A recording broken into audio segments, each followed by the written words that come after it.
Yeah. All right. So, tell me the story you told me about when you were a kid. There's a lot of stories. Which one?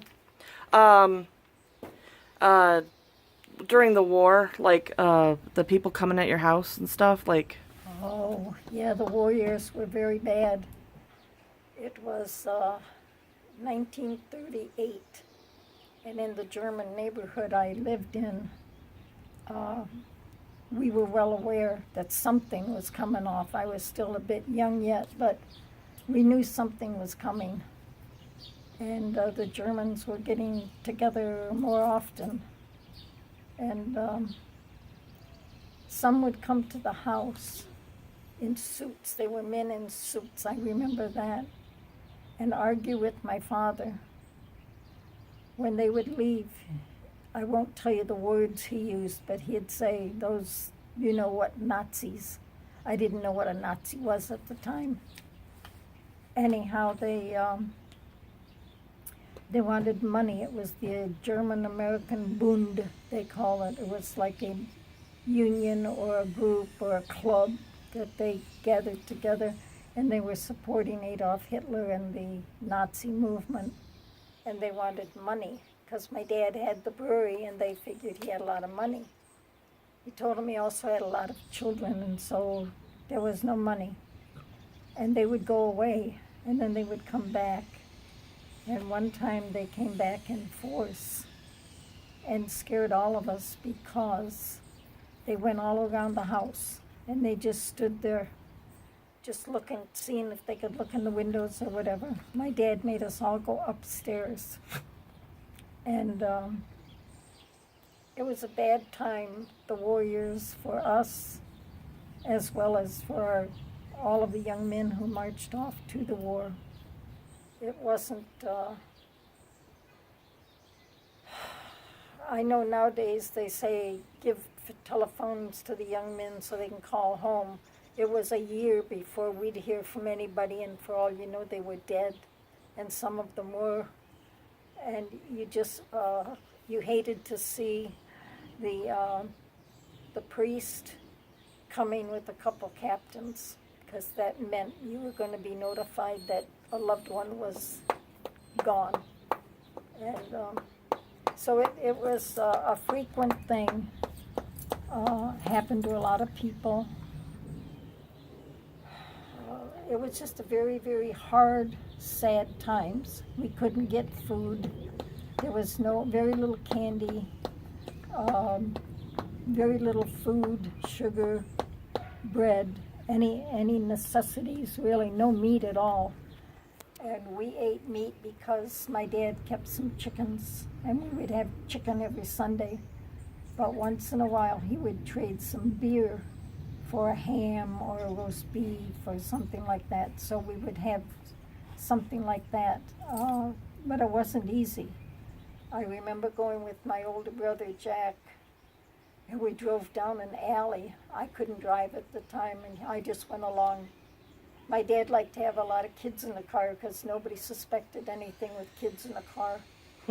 So I just went along with him, and he parked in an alley and said, "Stay here, I'll be right out." I know it was a business area, and I was scared to death because I was young and it was nighttime, and you know. So he came out pretty soon, and he had a big package, and he put it in my lap. He said, "Hold this." I said, "What is it? What is it?" He said, "It's a roast beef, shut up." So I went, "Oh, okay." So off we went home, and of course Grandma cooked it, and we had a feast. But it was hard, lean years, and people nowadays, when Tom Brokaw called us the greatest generation, and thinking back, I think he was right, because we did with so little for so long. The little ones would save dimes and take them to school to buy defense stamps. And we had little books, and you pasted them in the book. And when the book was filled, it turned into a bond. So we had quarter books and 10-cent books. So when you babysat and you got some quarters, back then it was 25 cents an hour, 50 cents an hour you got for babysitting, and you expected to do housework also. It wasn't easy. None of it was easy. I will just say that. We didn't have roller skates. We didn't have wagons. We had to buy a wagon one year because my brother developed dysentery from the neighbor's dog, and he needed to be out in the sun. So we put the pillows in the wagon and would roll them around outside. Our wagon was a nice one. It had the wood sides up. And that was the nicest thing we had for a long time because you just couldn't buy anything. I don't know where my dad got the wagon, but he did. Probably traded a lot of beer for it.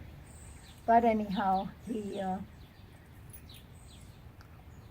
was hard. It was hard in the 20s also because they had prohibition.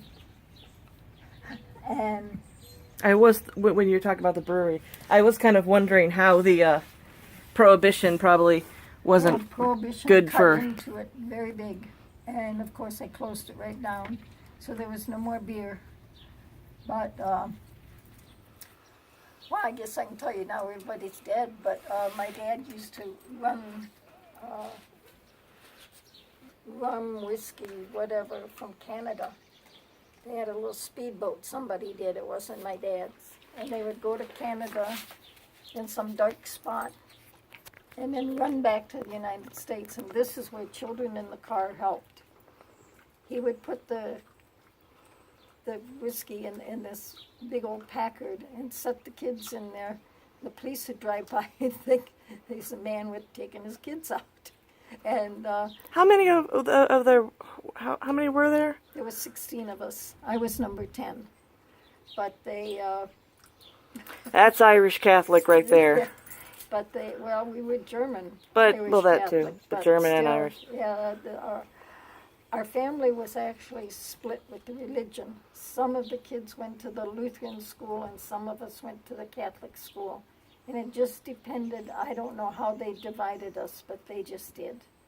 And so it wasn't too bad. We lived with it. Everybody was happy. You know, the religion wasn't kill or be killed, you know, or anything like that. It was just we all lived together, and actually the Lutherans and the Catholics, I find, are very close. So there's very little except their ministers get married. I can't see a difference in it even today. But so much for that. So anyhow, so he became a rum runner, what they called back then, and but he also worked every night as a garbage collector, which was very surprising. When I didn't know that he did at the time, but later I found out. I went, "Why did you do that?" And he said, "We needed the money, and I needed the connections." He needed the connections to the city. So I went, "Oh, okay." I didn't quite know how that connected, but it did somehow. And he knew everybody. He used to, the Purple Gang, which was like the mafia, they used to come to our house and say hi and play with us kids and give us money, you know, not big money, but little change. Well, big money to the kid. Yeah. Because money went a long way back then. For a nickel, you'd get almost a whole bag of candy. You could get a bag of chips. I mean, it was, for a nickel, it was nothing. I look in the supermarket now, they're charging $1 something, $1.69 for a nickel candy bar. Anyhow, we had, as a child and a young adult, life wasn't that bad because we were used to it.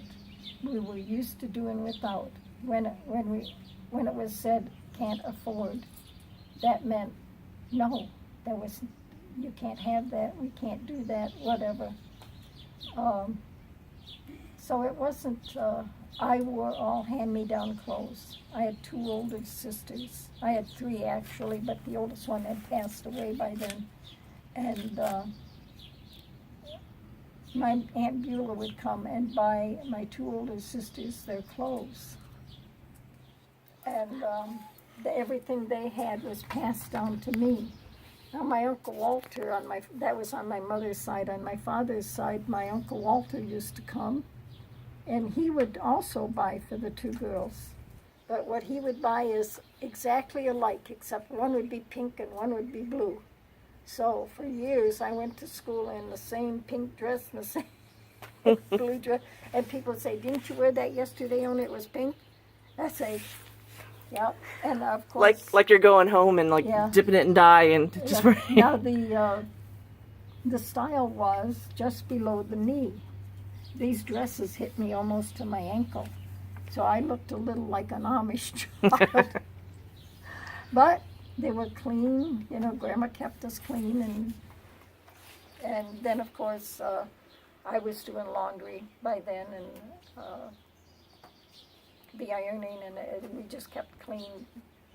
I don't know, we just did. Everybody just did something, and my 2 sisters helped in the kitchen until I was older. The day I went to kindergarten, my father said to me, "Come here." I said, "Yes." He said, "Where did you go today?" And I said, "I went to school." He said, "You're a big girl now?" I said, "Yes." He said, "Okay, big girls do dishes." He got a little stool, stood it up to the sink, and from that day to this, I do dishes.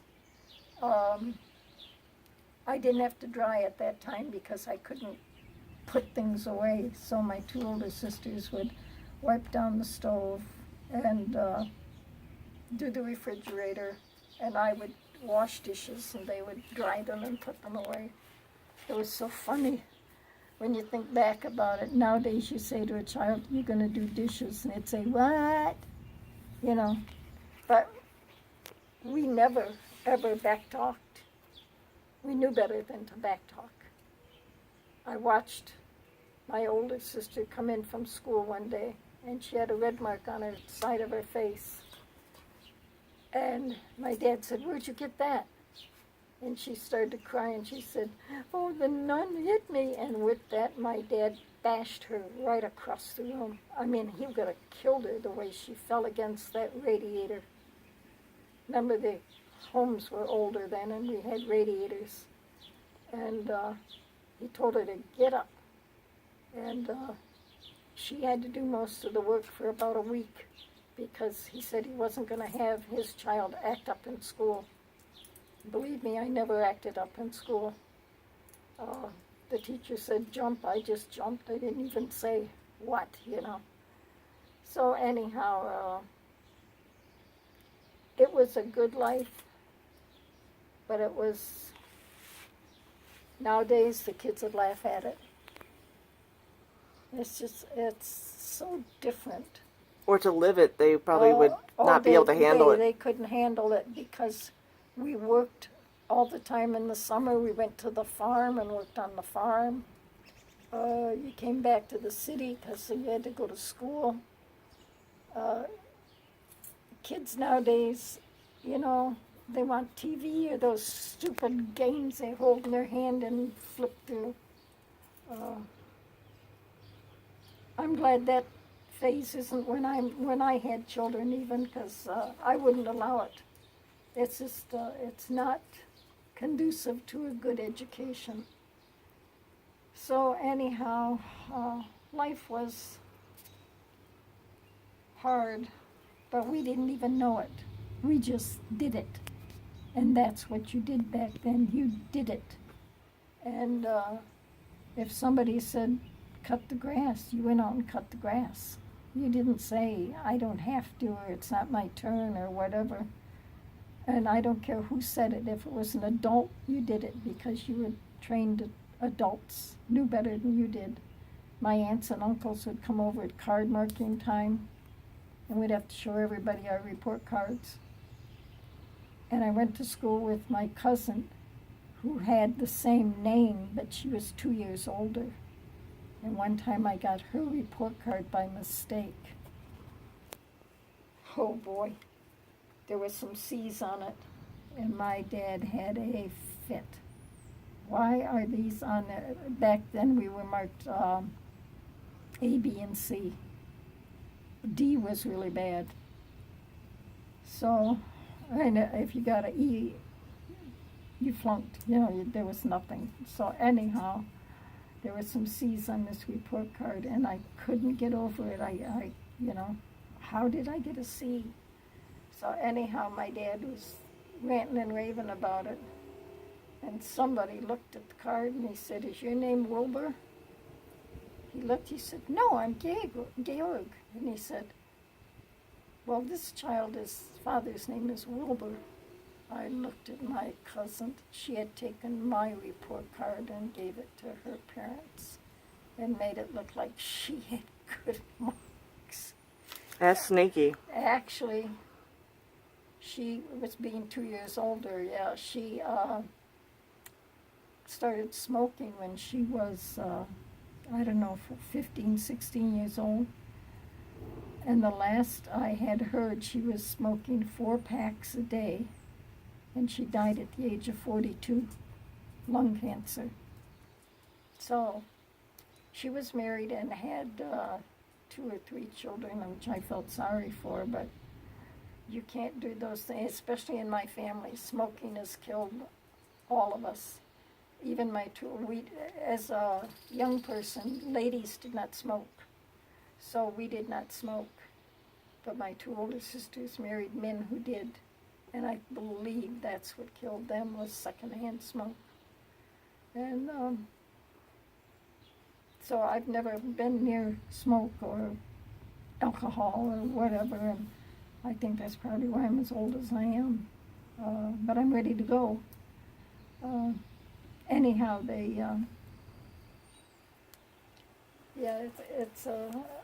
my health has been very good all my life until the last couple of years. My heart is still good, but it's my eyes and the arthritis. And the arthritis is getting worse. And the eyes are, I don't know what to tell you about. I can still see out of my right eye, but I have to keep my left eye closed quite a bit of the time. I have glaucoma in the left eye. And they tell me I have glaucoma in the right eye, but it's very, very faint because I can see as well as when I was 20, I could see out of my right eye. So I think good health plays a lot in your diet and your lifestyle. And I've always tried to keep, to good health type things. And I've been made fun of a lot because I wouldn't drink. And my brother would always call me a sissy because I went to church.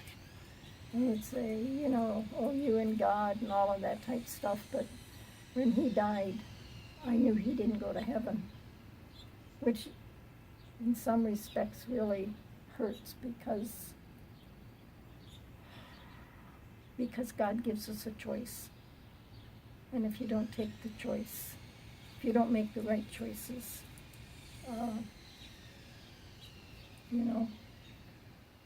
But anyhow, I don't know what else you want to know about.